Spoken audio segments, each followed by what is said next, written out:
খিলঞ্জীয়া ভাৰতীয় হওক অসমীয়াই হওক বহুত ডাঙৰ ষড়যন্ত্ৰ আৰম্ভ হৈছে and we have to register it through the process of law. We have find out Facebook account of almost 2,600 Islamabadৰ পৰা চলে, ৰিয়াদৰ পৰা চলে, সৌদি আৰবিয়াৰ পৰা চলে। তেওঁলোকে ৰাহুল গান্ধীকো ওয়েলকাম নকৰে কিন্তু অসমৰ এজন নেতাক ওয়েলকাম কৰে। And I have documents. মই 10-12 দিনৰ ভিতৰতে মই প্ৰেছত কিছু এনেকুৱা একাউণ্ট আনি দিম। তেওঁলোকে দুটা কামতে টুইট কৰে, ফেচবুক কৰে, হয় পেলেষ্টাইনৰ ওপৰত নহলে অসমৰ ওপৰত, বাকী আন কোনো কামৰ ওপৰত নকৰে। আমাৰ ওপৰত অসমত খিলঞ্জীয়া, আৰু মই মুছলিম মানুহ খিলঞ্জীয়া নহয় বুলি নকওঁ, খিলঞ্জীয়া বুলি ক'লে it is a secular definition.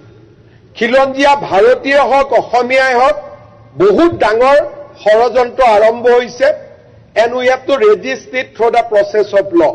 খিলঞ্জীয়া ভাৰতীয় হওক অসমীয়াই হওক বহুত ডাঙৰ ষড়যন্ত্ৰ আৰম্ভ হৈছে and we have to register it through the process of law. We have find out Facebook account of almost 2,600 Islamabadৰ পৰা চলে, ৰিয়াদৰ পৰা চলে, সৌদি আৰবিয়াৰ পৰা চলে। তেওঁলোকে ৰাহুল গান্ধীকো ওয়েলকাম নকৰে কিন্তু অসমৰ এজন নেতাক ওয়েলকাম কৰে।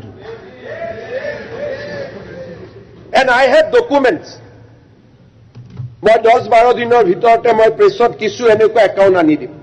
তেওঁলোকে দুটা কামতে টুইট কৰে, ফেচবুক কৰে, হয় পেলেষ্টাইনৰ ওপৰত নহলে অসমৰ ওপৰত, বাকী আন কোনো কামৰ ওপৰত নকৰে।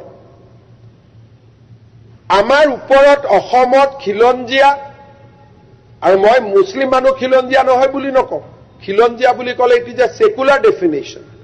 খিলঞ্জীয়া ভাৰতীয় হওক অসমীয়াই হওক বহুত ডাঙৰ ষড়যন্ত্ৰ আৰম্ভ হৈছে and we have to register it through the process of law.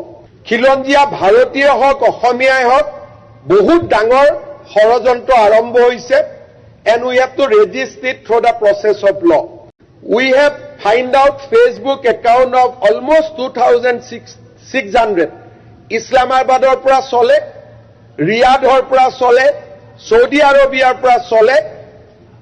তেওঁলোকে ৰাহুল গান্ধীকো ওয়েলকাম নকৰে কিন্তু অসমৰ এজন নেতাক ওয়েলকাম কৰে। And I have documents. মই 10-12 দিনৰ ভিতৰতে মই প্ৰেছত কিছু এনেকুৱা একাউণ্ট আনি দিম। তেওঁলোকে দুটা কামতে টুইট কৰে, ফেচবুক কৰে, হয় পেলেষ্টাইনৰ ওপৰত নহলে অসমৰ ওপৰত, বাকী আন কোনো কামৰ ওপৰত নকৰে। আমাৰ ওপৰত অসমত খিলঞ্জীয়া, আৰু মই মুছলিম মানুহ খিলঞ্জীয়া নহয় বুলি নকওঁ, খিলঞ্জীয়া বুলি ক'লে it is a secular definition.